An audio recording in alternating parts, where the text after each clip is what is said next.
Precisamos considerar determinados fatores que encontram as interdependências entre atividades e eventos do projeto, as tolerâncias, as fontes potenciais de riscos, a qualidade das estimativas que devem ser trabalhadas e calculadas em termos de custos e duração das atividades, e justamente a partir desse momento você mensura, você consegue mensurar o risco, né, traduzindo isso em valores monetários. Quer dizer, até que ponto esses riscos eles vão combater a organização, o empreendimento propriamente dito do projeto, do ponto de vista econômico.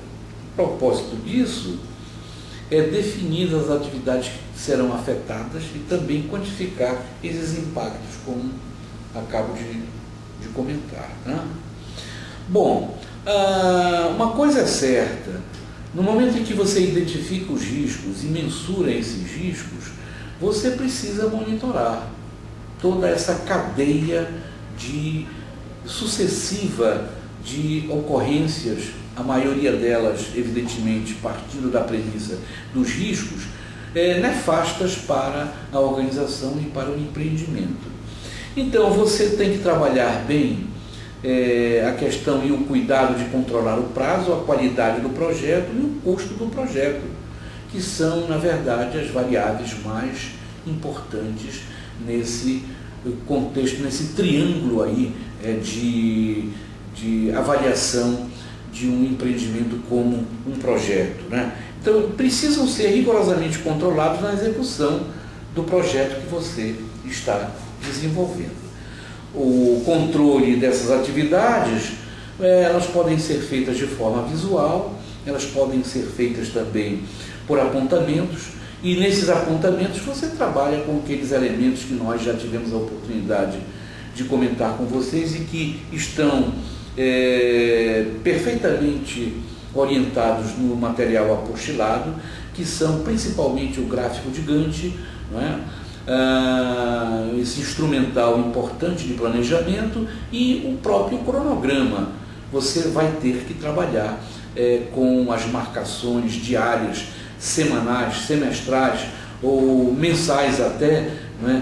Vendo a evolução da execução do projeto. Os riscos de atrasos que se sucedem sempre são grandes. A implantação de avaliação periódica mensal ou trimestral, como eu acabei de dizer a vocês, é fundamental nessa questão. Bom, então esses riscos de atraso, eles impõem assim a necessidade, vejam só, de que seja nessa parte aí ligada justo ao monitoramento de projetos, que sejam trabalhados planos de ação preventivos para eliminar essas fontes de risco ou para minimizá-las. Elaborado por uma equipe do projeto ou, digamos assim, por uma equipe que vai fazer o mapeamento de risco, ou até mesmo através da contratação de certas consultorias especializadas para enfrentar riscos em projetos. Então, é claro que existem técnicas específicas para fazer essa tomada, não é? Essas ações de prevenção para evitar os riscos de um projeto, porque, de qualquer maneira, quando os riscos são céleres, quando os riscos são muito fortes e, de qualquer maneira, chegam até a um ponto incontrolável, os prejuízos, principalmente econômicos e materiais, são absolutamente sem propósitos, não é? Então é preciso esses planos de ação preventiva. Com relação ao orçamento do projeto, é preciso um cuidado especialíssimo em relação a essa questão do orçamento. Um estouro de orçamento em um projeto pode trazer consequências dramáticas para o empreendimento. Vocês não podem avaliar o que seja isso. É necessário a atenção especial para o orçamento de um projeto. O que se recomenda, na verdade, do ponto de vista técnico, é uma questão, digamos assim, de defesa, uma alternativa de defesa através de mecanismos que podem ser utilizados pela direção do empreendimento, seja contratando uma empresa para prestar consultoria e validar o orçamento que foi calculado, não é, por eles, pela empresa original, seja, por exemplo, minimizando justamente possíveis efeitos danosos pelo estouro de um orçamento, contratando as empresas e os segmentos que direto ou indiretamente vão se vincular ao projeto, fazendo essa contratação, como se diz na linguagem de gestão, contratando a obra a preço fechado e definido, né, para que você caminhe sempre com aquela perspectiva de ter que gastar X para alcançar Y resultados.